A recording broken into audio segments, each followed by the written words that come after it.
Borderlands as a series is built around cramming as many different Easter eggs and funny jokes into the game as possible, with some of these Easter eggs being so obvious that it's impossible to miss them, and others being so well hidden, subtle, or obscure that most players would never even notice them.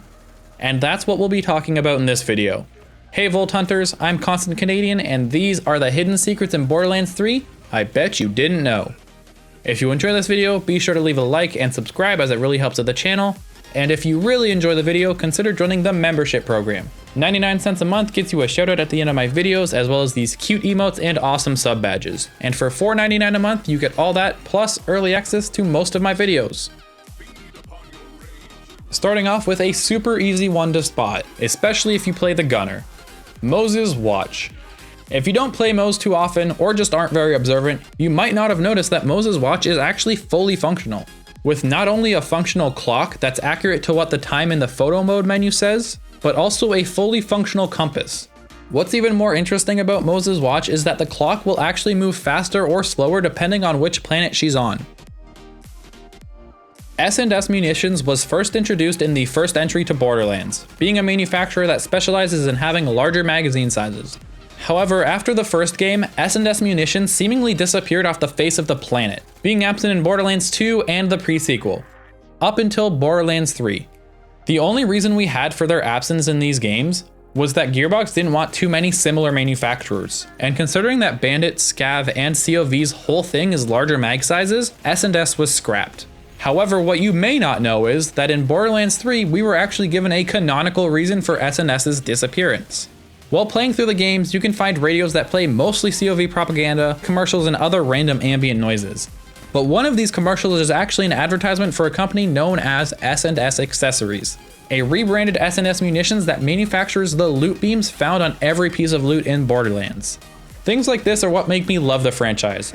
Actually going out of their way to create a reason for S&S's disappearance is amazing and honestly kind of hilarious. Plus, now we actually have a canon reason for our loot being highlighted and having a beam, which is cool. You love using them, but hate losing them. Well, now you'll never lose your gun again with Gun Lights by S&S Accessories. Projecting a beam visible from miles away, our integrated gun lights conveniently deactivate when they detect a weapon is picked up or held, and illuminate the instant they're set down or dropped. Gun Lights by S&S. Light up your loot. This next Easter egg is another not so well known area within the Splinterlands map. Everyone knows that Carnivora is a Borderlands themed carnival that is very clearly visible from this map. However, if you explore off the beaten path a little bit, you can also find an amusement park in the Splinterlands as well. This amusement park is mostly for show, but it does feature a fully operational roller coaster with its own minigame that rewards you with a red chest. Most people would never go to this area of the map, but this is certainly a fun little Easter egg that everybody should do at least once. Borderlands is no stranger to Switch-activated puzzles, with the Flinter Easter egg puzzle in Borderlands 2 and the One Punch Easter egg puzzle in Borderlands 3. This means that naturally, fans of the franchise tend to overthink any slightly suspicious assortment of buttons, levers, or switches. Well, it seems Gearbox thought that was hilarious and decided to go full troll by adding in a button puzzle that does literally nothing. During the mission where you go to Conrad's Hold to acquire Tannis' Iridium amplifier, there is a set of 4 buttons that will turn red and green seemingly in a pattern as you push them.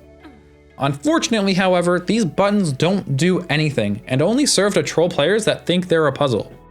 Funnily enough, when I first did this mission, I thought I had to complete this puzzle to lower the amplifier into the car.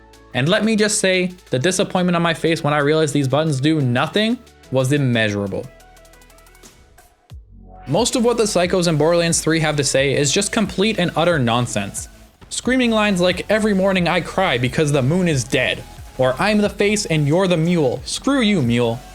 A few of their voice lines, however, mention someone known only as Lieberman, with the most common line being, "Lieberman knows, he knows, find Lieberman." And while these may actually be a reference themselves to the character David Linus Microchip Lieberman from the Punisher series, there is a reference to this line in the 4th DLC, Psycho Krieg and the Fantastic Fustercluck. At the end of this DLC, you fight Psycho Reaver, an entity of uncontrollable rage, who's meant to be the psycho of all psychos. And this boss's opening line during the fight is, "I am Lieberman," which is a pretty interesting reference to this random line of dialogue from the base game. If you've spent any amount of time playing Amara the Siren in Borderlands 3, You've probably noticed that her tattoos actually change color depending on your selected element, being blue for shock, orange for fire, green for corrosive, and a lighter blue for cryo. And while that's a pretty cool Easter egg by itself, there's something else I bet you've never noticed about Amara. And no, it's not the Volt symbol that appears when Amara uses Phase Cast, though that is cool. Amara's tattoos will actually grow depending on her character level, growing every 10 levels until level 50.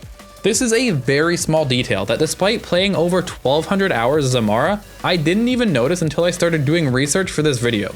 Also, it's pretty hard to tell as you can't use your action skill until level 2, but at level 1, since you can't have an assigned action skill element, Amara's tattoos are actually black. Another very hard to miss Easter egg is in the Forgotten Basilica, the map where you fight the Rampager and everyone's favorite blue-haired siren gets turned into dust. If you look up while sliding down the ramp to the Rampager's arena, you will very quickly slide past a QR code. If you manage to pause in time and scan this QR code, it says Nick Wilson is powered entirely by caffeine and electrode, which is just a random Easter egg left by the lead visual effects artist for Borderlands 3. An even crazier Easter egg though is actually the Rampager itself. This boss, from its name to its different forms taken, is an Easter egg to another retro arcade game from 1986, Rampage, where you play as 3 characters, a gorilla, a dragon-like reptile, and a wolf. If this sounds familiar to you, it's probably because the 3 forms that the Rampager takes during the fight are very similar to a gorilla, a wolf, and a dragon.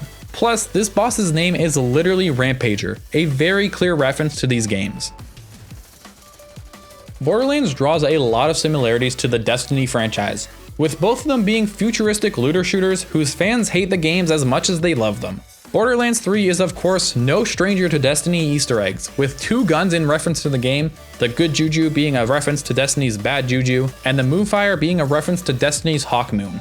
The Easter eggs actually go deeper than just weapons though. A crude replica of Destiny's Arcadia-class jump ship can be found in the Chop Shop on the Splinterlands, which I've personally never noticed until now. And there's even a challenge in Borderlands 3 called Eyes Up Guardian, which is the first thing you hear when starting a new game in Destiny 2. The most in-depth Destiny Easter egg though is on Skywell 27, a map that you'll go to during the story. About a third of the way through this map is a death sphere called Dinklebot.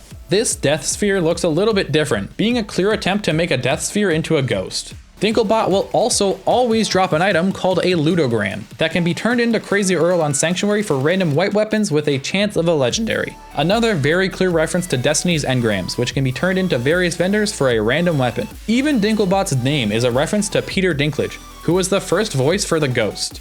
This is without a doubt one of the most well thought out Easter eggs in Borderlands 3.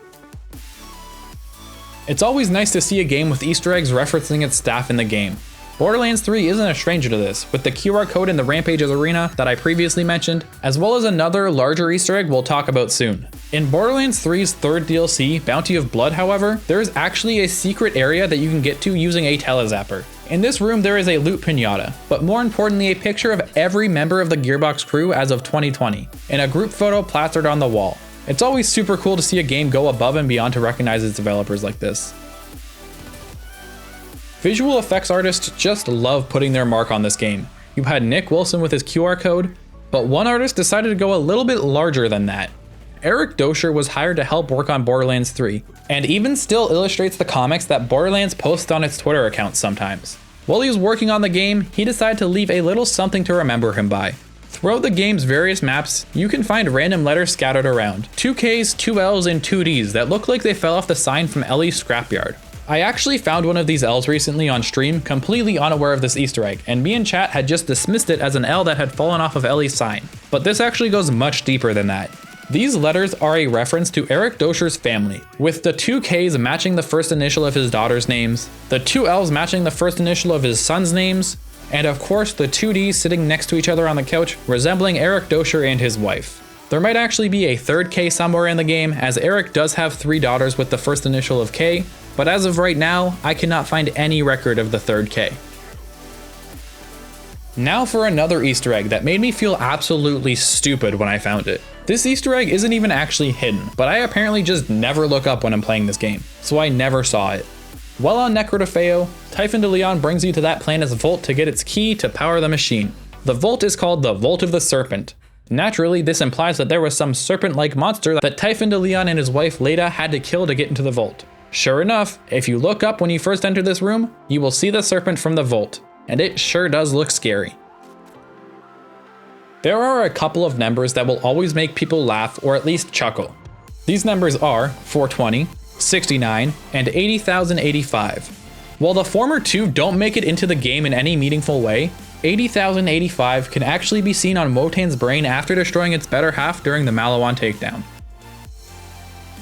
Another very small and easy to miss Easter egg is the Torg cereal boxes. And as crazy as it is to think that Mr. Torg even has his own cereal, it's even crazier that upon shooting these boxes, they will play a guitar riff, which is very Mr. Torg.